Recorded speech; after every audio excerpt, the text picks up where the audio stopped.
지난 2012년 서울 중곡동에서 전자발찌를 찾던 서진환이 30대 주부를 살해한 사건이 있었습니다. 최근 정부는 책임을 인정하며 배상 판결도 받아들였습니다. 그러면서 전자발찌 대상자 감독을 강화하겠다고 약속했습니다.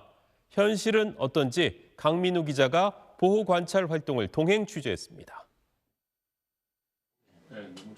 성폭력, 살인 등으로 전자발찌 부착 명령을 받은 대상자를 24시간 감시하는 보호관찰소.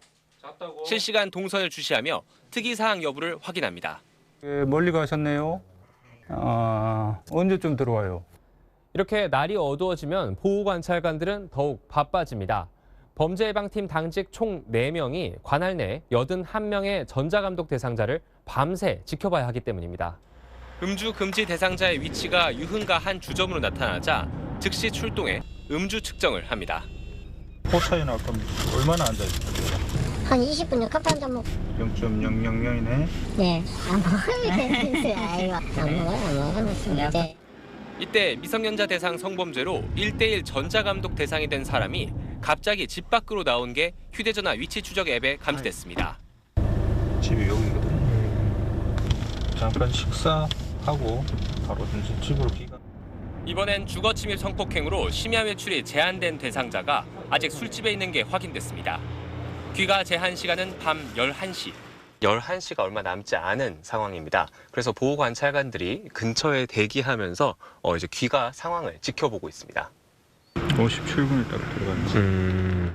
당직을 몇 번 하세요? 보통 일주일에 2번에서 한 3번 정도. 평균적으로. 뜬 눈으로 밤을 지새우는 게 다반사지만 긴장을 놓을 수는 없습니다. 잠시라도 놓치게 되면 어떤 불상사가 일어날지 알 수 없으니까. 시한폭탄 같은 사람들이라서 언제 터질지 알 수 없고. 전자발찌 대상자 감독 문제 강민우 기자와 좀 더 짚어보겠습니다. 자, 강 기자. 보호관찰관 업무량이 일단 많아 보입니다. 인원은 충분한 겁니까? 네, 충분하다고 보기가 좀 어려웠습니다. 현장 취재를 해보니까 정말 이게 극한 업무가 아닌가 이런 생각이 절로 들었습니다. 지난 2008년 성범죄자에 대한 전자감독 제도가 처음 도입됐을 당시 직원 1명당 대상자는 3.1명이었습니다.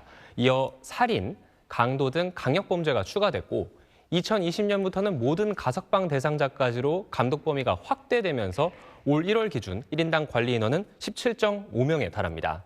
여기에 채팅 앱 같은 걸 깔았는지까지 세세히 확인하는 게 있는데요. 이제 특별 준수사항이라고 해서 이렇다 보니까 업무량이 폭증하는 상황입니다. 외국과 비교해봐도 굉장히 과중한데요. 미국은 1인당 7명, 영국 5명, 또 오스트리아는 3명 선에입니다.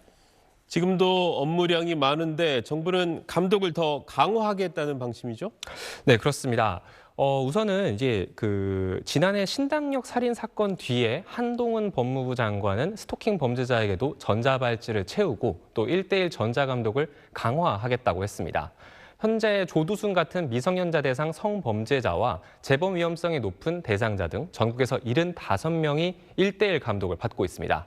사실상 온종일 한 대상자의 일거수일투족을 들여다보는 거라서 범죄 예방 효과는 클 수 있지만 관건은 역시 인력입니다.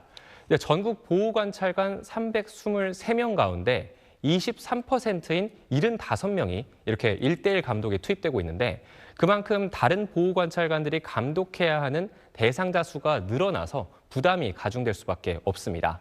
하지만 현실에선 2021년에 80명, 2022년 32명 등 법무부 요청 인원의 3분의 1 또는 그 이하 수준에서만 증언되고 있는 실정입니다. 네, 정책 추진과 발맞춘 정부의 예산 또 인원 보강이 있어야 될 것 같습니다. 강민우 기자 잘 들었습니다. 네, 안녕하십니까. 김현우입니다. 더 많은 뉴스와 라이브 이벤트를 보고 싶으시면 화면 오른쪽을 눌러서 구독해 보시길 바라겠습니다. 또 저희 SBS 앱을 다운로드 하시면 속보 알림도 받아보실 수 있습니다. 항상 저희 SBS 뉴스를 시청해 주셔서 대단히 고맙습니다.